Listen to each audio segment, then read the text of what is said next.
les Égyptiens et leurs dieux. Faites attention à ce qui est écrit. Pour frapper qui? Les Égyptiens et leurs dieux. Pour frapper les Égyptiens et leurs dieux. Ce n'est pas les Égyptiens seulement, leurs dieux. Pourquoi? Parce que l'Égypte, c'est un pays idolâtre. Ils comptent sur leurs fétiches. Ils comptent sur leur idolâtrie, sur leur magie, sur leur astrologie, sur leur enchantement.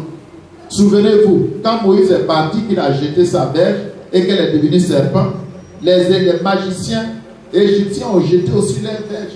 C'est devenu serpent. Mais erreur. Notre Dieu est sage. L'ennemi, il peut avoir une certaine puissance, mais le diable, il est rusé, mais il n'est pas sage. Vous savez quoi?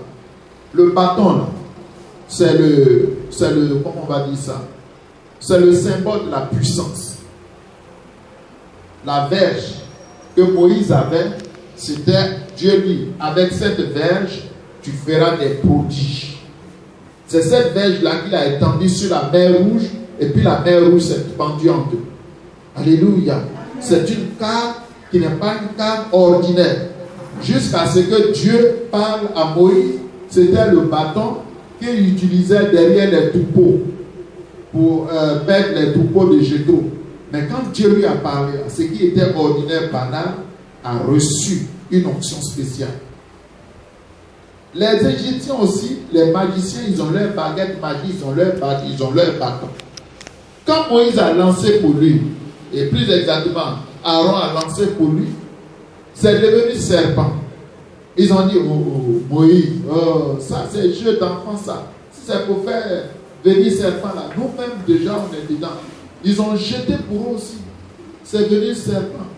Mais, vous savez, Dieu voulait les désarmer. Ils ne savaient, ils n'ont rien compris dans ça. Au-delà du miracle de transformer le bâton en serpent, il y avait un autre but que Dieu visait.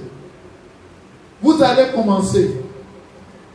Vous avez les films western, deux personnes, l'un a son pistolet et puis ils sont en face et puis à distance et puis ils vont tirer. Le premier qui tire, ici il vise bien, il tue l'autre. Alléluia. Mais imaginez-vous que les deux vont se placer et puis l'un réussit à désarmer l'autre, à prendre son pistolet. Maintenant ils sont face à face. Le combat, quelle est l'issue du combat? C'est déjà perdu. Il t'a désarmé. Et c'est là que les magiciens, les sorciers, le diable, il n'est pas intérieur, n'est pas sage. Il peut être rusé. Mais notre Dieu, c'est la sagesse. Alléluia. Au premier round du combat, Dieu les a désarmés. Aaron jette sa verge, ça se transforme en serpent. Eux aussi jettent leur verge, ça se transforme en serpent. Sur la scène, il n'y a que les serpents maintenant. Mais le serpent de Aaron a avalé tous les autres serpents. Et quand ça a avalé tous les autres serpents, il a pris sur le serpent là, c'est devenu verge dans sa main. Ça veut dire quoi? Que les autres n'ont plus de verge. Ils n'ont plus de pouvoir. Si c'est pour le Seigneur, tu peux l'acclamer encore. Alléluia. Alléluia. Au commencement déjà, Dieu les a désarmés. Tout leur pouvoir là. Ils n'ont pas pu tenir longtemps. Quand vous lisez la Bible, vous allez voir que Dieu fait un miracle. Il transforme l'eau en sang. Les Égyptiens aussi, ils transforment l'eau en sang. Ils sont encore bêtes. Parce que l'eau qui est transformée en sang, c'est l'eau que boivent les Égyptiens. Vous voyez, non? Quand quelqu'un vient chez toi, et puis, dans ta maison, c'est un champ de bataille. Il casse les verres. Toi aussi, tu casses un verre. Il casse une assiette. Toi aussi, tu casses une assiette. Tu crois que quoi? Moi aussi, je peux casser l'assiette. Vous voyez ça? L'eau qui est dans le bidon que tu vas boire là, il renverse ça. Le deuxième bidon, toi aussi, tu renverses ça. Mais c'est ce qui est arrivé aux Égyptiens. Pour pousser votre curiosité, lisez. À partir de Genèse, Exode, chapitre 5, lisez jusqu'au chapitre 12, 11, vous allez voir. Chaque fois que Moïse fait un miracle, mais quand Moïse fait un miracle, c'est contre les Égyptiens. Et aussi, ils reproduisent le miracle. Le miracle, l'eau du Nil qu'ils boivent là, Moïse a transformé ça en sang. Donc l'eau, il n'y a plus d'eau potable. Et aussi, le peu d'eau qui reste là, ils ont transformé aussi en sang. Et ainsi de suite. Jusqu'à au quatrième miracle, maintenant, les poux, regardez les poux dans les cheveux. Depuis quand les poux sont abondants, on cherche les poux avec torche dans les cheveux, c'est pas vrai. Les poux là sont noirs, les cheveux sont noirs. Il faut vraiment avoir une bonne vision pour distinguer un cheveu d'un poux dans la tête, sur la tête de quelqu'un. Mais le miracle de Dieu, tous les poux de l'univers vont être concentrés en Égypte. Partout, il y a poux sur le sol. Sur le corps des gens, c'est poux. Depuis qu'on a vu que les poux, c'est pullulent comme ça. Ils sont cachés dans les cheveux. Maintenant, on voit poux à l'une. Tu n'as même pas besoin de les chercher. Eux-mêmes, ils sont partout. Dieu a utilisé ça, ça a terrorisé Pharaon. Eux aussi, ils ont produit des poux.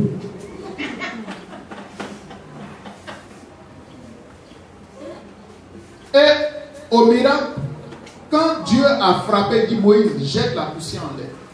Moïse a jeté la poussière en terre. Et puis, quand il a fait ça, les gales, les boutons partout sur le corps des Égyptiens. Chacun avait des boutons partout. Là, les sorciers ont dit à Pharaon, hé Pharaon, là, on ne peut plus faire. Ça là, c'est le doigt de Dieu. Laisse les gens, ils vont partir. Parce qu'eux-mêmes, ils étaient déjà malades. Ils n'ont même plus la possibilité de faire le moindre signe de magie possible. Ils étaient déjà malades. Ils sont allés en délégation voir Pharaon, roi. Là où on est arrivé, là, ça dépasse pour l'homme. C'est Dieu lui-même maintenant. Il faut laisser ces gens-là, sinon on va mourir. Et il appelle Moïse pour que Moïse change la situation. Moïse change la situation, son cœur s'endurcit. Et Moïse frappe encore. Après, c'est les grenouilles. Après, c'est les criquets. Après, c'est la grêle. Ainsi de suite. Et chaque fois, il dit Moïse, je vais changer. Quand Moïse enlève le malheur, il dit non, vous n'allez pas partir. Alléluia. Amen. Gloire au Seigneur Jésus. Amen. Bien. Maintenant, c'est pourquoi Dieu va utiliser le dernier signe, la dernière arme fatale. Vous me suivez? Dieu va demander à Moïse, il ordonne à Moïse d'utiliser l'arme fatale, qu'est le sang des agneaux, pour frapper mortellement non seulement les Égyptiens, mais leur Dieu, leur fétiche. Ceux qui te font du mal, ceux qui te veulent du mal, ceux qui t'ont maudit, comptent sur quelque chose, comptent sur leurs fétiches, comptent sur leurs idoles, pour en vouloir ta vie. Ce n'est pas seulement eux que Dieu va frapper, mais Dieu va frapper également leurs idoles, leurs fétiches. Amen. Au nom puissant de Jésus. Amen. Alléluia. Amen. Gloire au Seigneur Jésus. Amen. Alors, Exode, nous allons lire Exode chapitre 12. Dieu va parler. Chapitre 12 à partir du verset 12 à 13. Cette nuit-là, quand Moïse a utilisé le sang, alléluia, amen. Alléluia, amen. Il va dire à Moïse, cette nuit-là, je passerai dans le pays d'Égypte et je frapperai tous les premiers-nés du pays d'Égypte, depuis les hommes jusqu'aux animaux. Premier-né, ça veut dire premier enfant qui est sorti. Quand dans une famille, la première personne qui est née, c'est la première, on dit premier-né, le premier fils en général. Voilà. Alléluia. Et donc, premier fils là, alléluia, gloire au Seigneur Jésus. Qu'est-ce qui se passe dans la vie de le premier enfant? C'est l'enfant de la découverte. Alléluia. Alléluia. Gloire au Seigneur Jésus. Le premier enfant, c'est l'enfant de la découverte. Pour une femme qui n'a jamais fait enfant, le premier enfant, eh bien, il y a beaucoup d'attention, beaucoup d'amour qui est consacré à cette personne. Alléluia. Gloire au Seigneur Jésus. Alors, donc, ce premier enfant-là, qui est la fierté de toute famille, c'est là que Dieu va agir.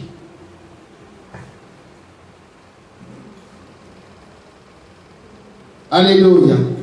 Gloire au Seigneur Jésus. Si toutes les familles ont un premier enfant, dans la famille du roi d'Égypte, il y a aussi un premier enfant, n'est-ce pas? Et c'est le premier enfant qui va devenir le roi après la mort de son père. Ce sera l'héritier, le prince héritier. Dieu dit qu'il va frapper tous les premiers-nés de tous les hommes, pas seulement des hommes, mais même des animaux.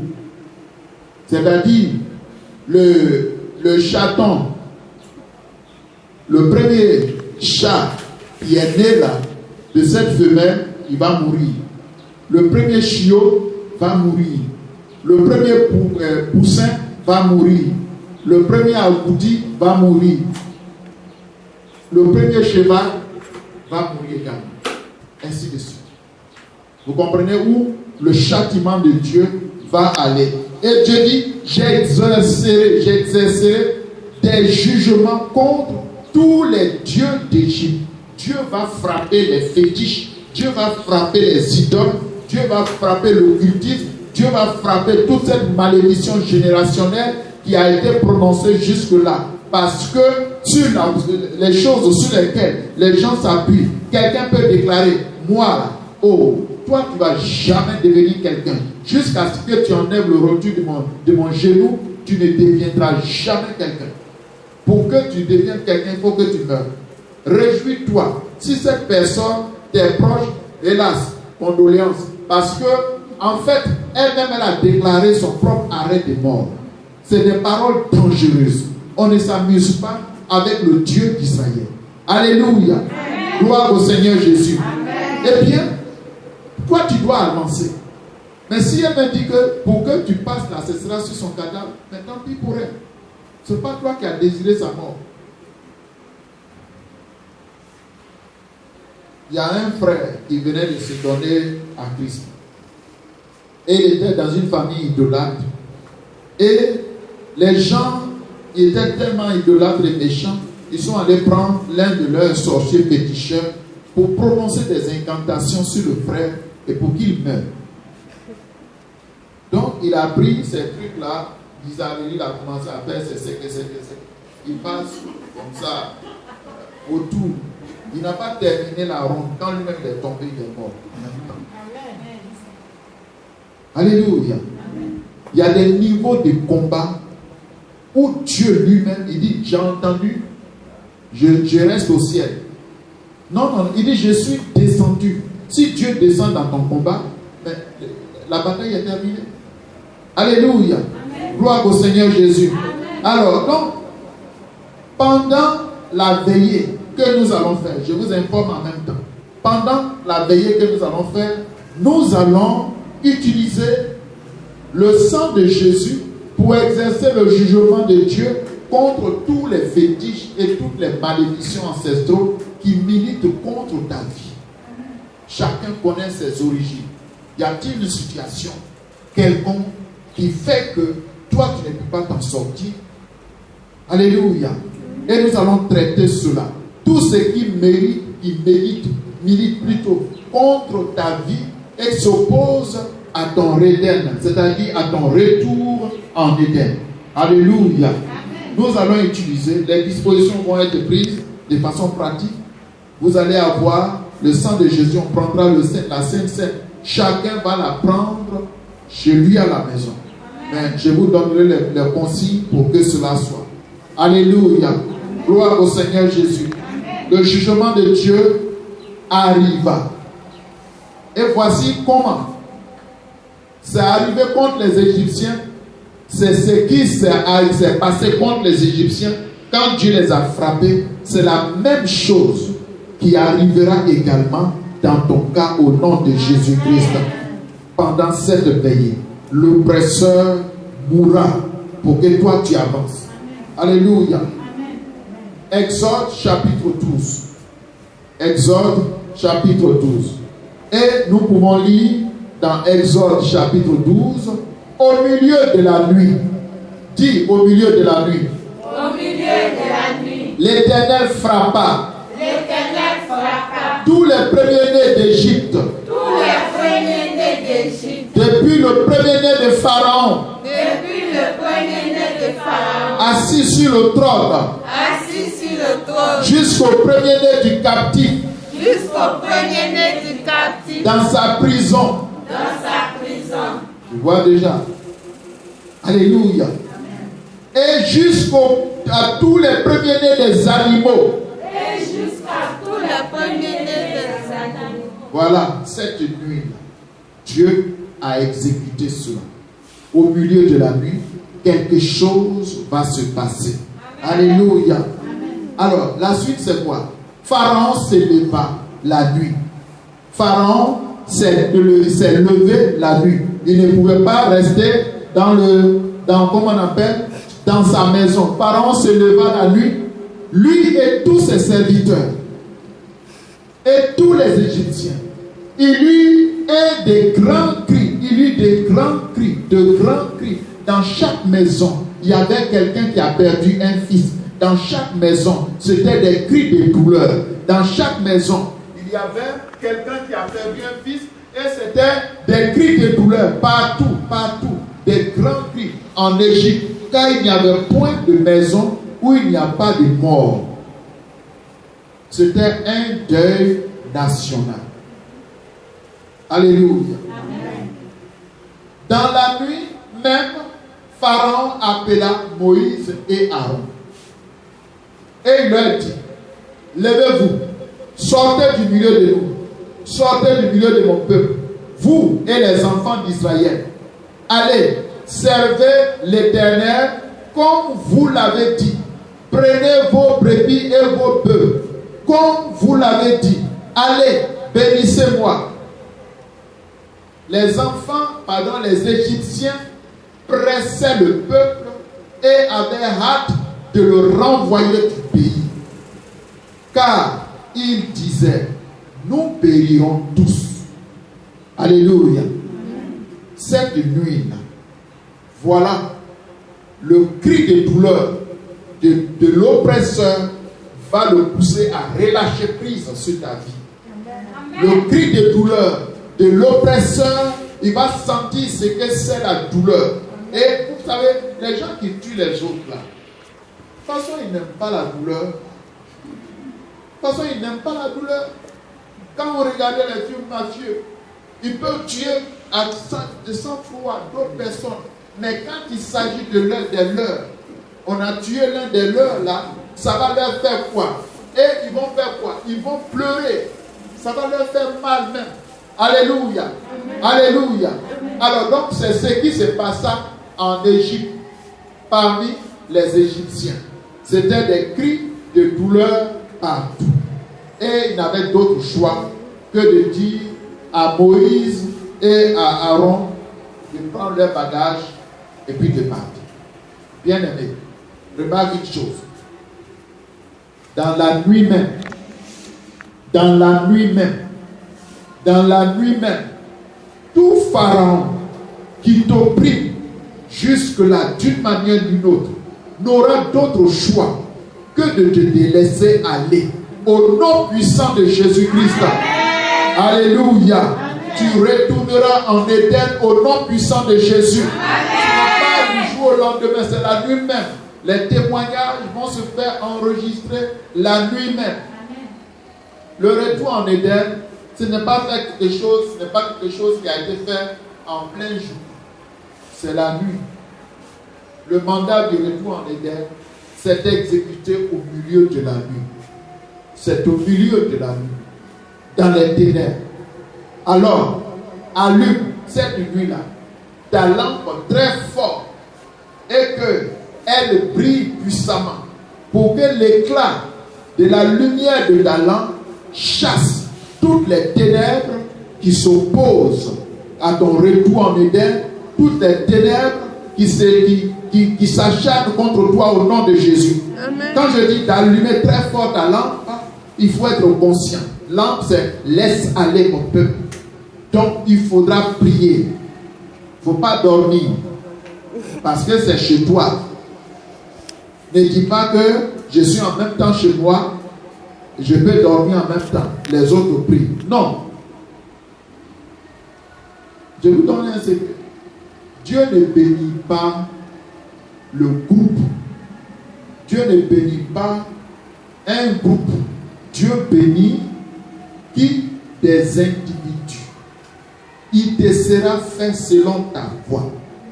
Jésus n'a jamais dit à un groupe de malades, il vous sera fait selon votre foi. Jamais. Il parle toujours à des individus. Vous pouvez être nombreux, venir en même temps, le même jour à l'église ici.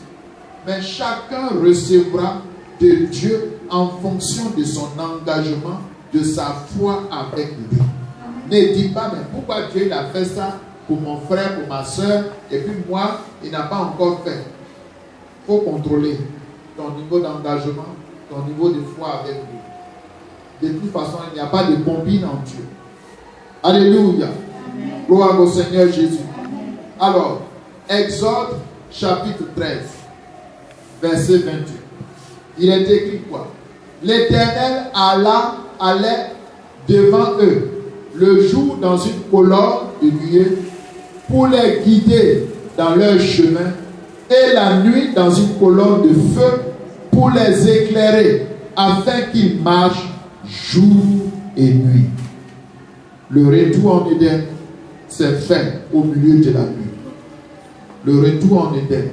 C'est pourquoi Dieu lui-même va maintenant allumer. Il va envoyer sa propre lumière. Maintenant, c'est amplifié la lumière. La lampe est devenue, c'est lui-même qui allume un feu. Et pendant la nuit, le feu est devant eux, ça éclaire, ils avancent. Quand les Égyptiens les ont pressés au milieu de la nuit, mais c'est au milieu de la nuit. Où ils vont partir la nuit là? Imagine quelqu'un qu'on doit vider de sa maison à minuit. Et puis on a coupé le courant partout. Il n'y a pas d'électricité, tout est noir. Et on dit, prends tes bagages, il faut partir, il faut partir. Comme ça arrive souvent malheureusement dans certains ménages. L'homme est fâché, il bat sa femme, et puis c'est au milieu de la nuit là qu'il a répudié. Il dit, allez, prends tes bagages, va chez tes parents. Mais où elle va partir la nuit là? C'est très méchant. Tu ne peux pas attendre le jour. Non. Certaines personnes, tu vois. C'est la nuit là, elle va prendre bagage. Sa valise pour charger ça sur la tête et puis pleurer partir chez ses parents. La nuit. Mais Dieu, il est tellement bon. Lui-même, il n'y avait pas les CIE encore, il n'y avait pas le courant, machin. Lui-même, il est la lumière. Il envoie une lumière la nuit et tout ce peuple, ça faisait pratiquement 3 millions de personnes qui doivent quitter. Imagine, 3 millions de personnes doivent quitter Abidjan. Et puis on dit, allez vers Yamoussoukro la nuit. Il fait nuit noire. Ils sont dispersés. Il y en a à Yopougon, il y en a à Magori, à Yamé, et puis voilà. Mais tout ça est fait nuit noire. Alléluia. Amen. Alléluia. Amen. Dieu lui-même crée la lumière et puis il va. Et au devant, l'Éternel sera au devant de toi. Amen. Il avancera et toi tu avanceras à sa suite. Amen. Quand tu vas t'engager dans ce programme, la main de Dieu te conduira. Et ta lumière, ta lampe sera toujours allumée au nom puissant de Jésus. Amen. Et toute oppression dans ta vie prendra fin au nom puissant de Jésus. Amen. Alléluia. Amen. Nous allons nous tenir sur nos pieds et nous allons prier. Nous allons prier pour que Dieu nous donne.